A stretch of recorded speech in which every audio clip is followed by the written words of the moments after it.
You all know that I don't have long pastel pink hair, but I do today, and it's wonderful, and I love this hair. It makes me feel like just really fucking ethereal.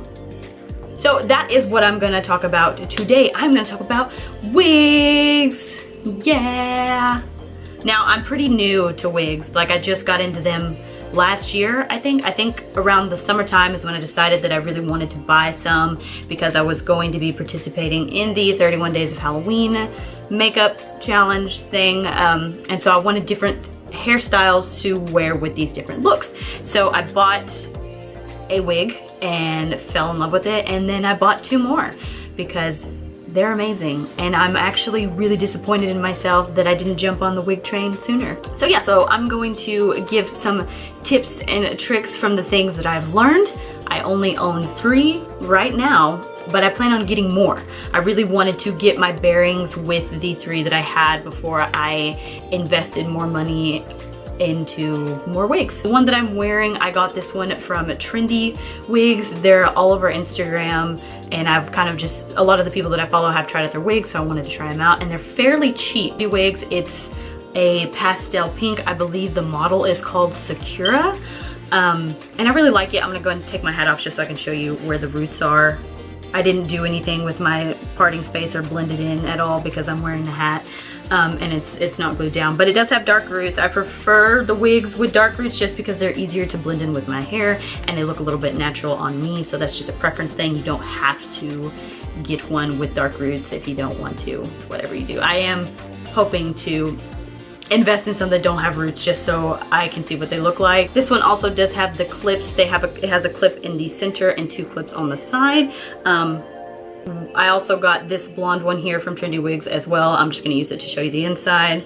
The clip in the middle there, here, and then the 2 clips on the side, and it's also got a band here. Most of the wigs come with a little band, and you can take it out like so. Of course, it's gonna be hard when I'm trying to show you. You take it out like so, and you just put it in here to measure how tight you want it to fit on your head. And that's what all the mechanisms for here. This one came with a space the same here. It's down the middle. I think it's supposed to be like a middle part, but the wig is cut like in an asymmetrical bob, so there's more on one side. So I just like to wear it off to the side so that it evens out the bob, so there's not so much of a difference in the sides of the hair. I find that this one, it does not tangle as often. I think it's because it's short, but the back does get a little frumpy, and then I just straighten it. This wig does have some tangling issues. I find myself having to rake through the ends with my fingers a lot. But other than that, it's really good. Both of them are super high quality. I would recommend getting wigs from Trendywigs if you are looking to invest in your first wig or just looking to try them out. I think they're pretty cool, and they're definitely like an affordable price for me. I got both of those wigs when they were having a huge sale, which they're always having, by the way, and yeah, it was pretty cool. They shipped pretty quickly as well, and they come in this really nice white and silver packaging, and they also come with 2 wig caps and a brush to comb. So now I have 2 brushes to comb each wig, and yeah, the style of this one, by the way, is called the Malibu as well. I'll leave a link for all 3 of these wigs down in the description box if you're interested in checking them out or looking at them. Now, as far as my beginner's experience has gone with both these wigs, I have definitely learned quite a bit. When it comes to the actual lace part, you can dye the lace to match your scalp if you want to. I don't think I'm ever gonna really need to do that unless I invest in like a real hair wig. Then I may try and do that, but honestly, I just don't trust myself. So if you feel like you want to do that, you can. It is an option. You can also dye these. They do have ways to dye synthetic hair. I haven't looked into it because I haven't really needed to, but if you find that you buy a wig like this one and it wasn't really what you were going for, you can dye the hair. So just know that. All of these wigs are heat resistant. They're pretty high heat resistant. I can usually turn my straightener down a little bit and straighten it or kind of curl it if I need to. You can wash these. They are synthetic, so they do come with a bit of a shine, but there are a couple ways that you can get that out. I like to either wash the wigs or use dry shampoo, which is usually what I do most of the time, is use dry shampoo just because it's a little easier. Pluck it here to make it look like your actual hairline, especially if you're not planning on leaving any of your own hair out and you just want to fit it to your forehead. You can pluck here. You're also going to want to pluck a little bit inside the the parting space as well, because when they come to you, usually the parting space is not big and it does not look natural at all. And I think that's where a lot of people go wrong, and that their wigs look wiggy, is that they don't pluck out the parting space, or they don't fit it well enough to their head. Because what you don't want to do is bring the wig here, because everyone knows that no one's forehead is really that small. I mean, I would like my forehead to be this small because I have a 5 head, but I've accepted it and I know where my hairline is supposed to go. So make sure you don't pull the wig too far forward, because this is just not a good look for anyone. So you want to make sure it's where it needs to be. If you're not going to leave any leave out, you want to put it as close to your natural hairline as you can. I didn't really take the time to do that with this one because I knew I was going to be wearing a hat. And if you're going to be wearing a hat, then it doesn't really matter. You don't have to do it. You do have the option to glue the wigs down if you would like to do that. There's several different methods. You can use actual wig glue, or you could use the got to be glue method, which I see a lot of people do. I have tried that. It seems to work pretty well for me.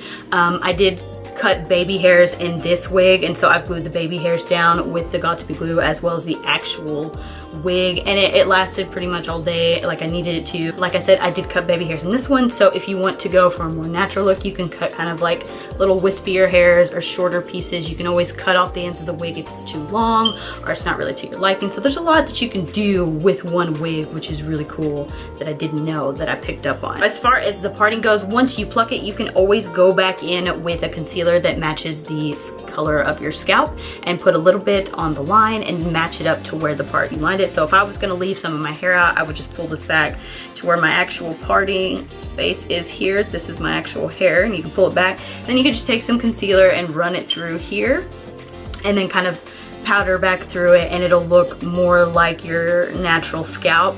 And then if you get concealer or any powder on the roots, you can go back in with a eyeshadow that is similar to that color and kind of dab it over it. And you can also color it on your hair to make it match even more than before. And like I said, if you don't really want to glue your wigs down, you can always put a little bit up here underneath the tip of the lace here and put it right on your part so that it sits down and you don't have it to where it's kind of tilted up and you can kind of see the line here.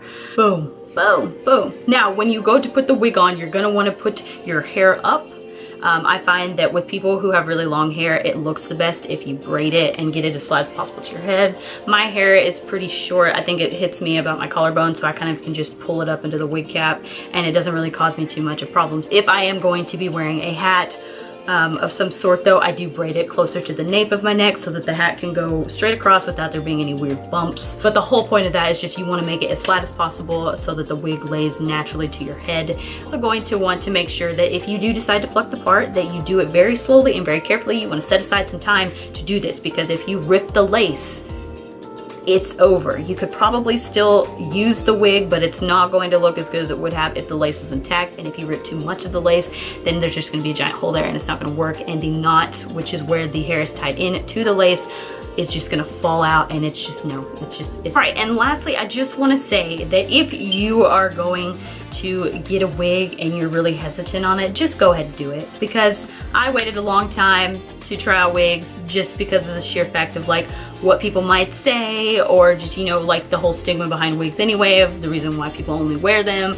And really, it's just fun. Wigs are fun. I will never have the balls to dye my hair pastel pink or blonde unless I like have to for something. So yeah, wigs are a good time, and if you want to do it, just do it. I think wearing them for the first time can be a little scary, but you just have to have the confidence. If you're confident in the way you look and what you're doing, it's gonna shine through and you're gonna be fine. And I mean, in reality, no one cares. I think the biggest problem for me when I first put one of these on and went out in public was that I knew it was a wig. So even if I blended it for the gods and everything looked good and it just looked like my natural hair, when people would look at me and just have that look of like, oh, or they would say like, hey, I like your hair, I would immediately just be like, it's a wig. It's a wig. And they don't need to know that. Like, I don't need to tell them that, but I guess it's just one of those weird things, and they could just be looking at me and not have said anything, and I'd just be like, yeah, it's a wig. In case you're wondering, it's a wig. So you just kind of have to let the idea of like, yes, I'm wearing a wig go, and just rock that shit. Anyway, I hope you all found this extremely useful. I am in no way a wig expert, but I did want to share my experience with wearing wigs for the small amount of time that I have and how much I really do enjoy them. So if you would like to do that, you definitely should.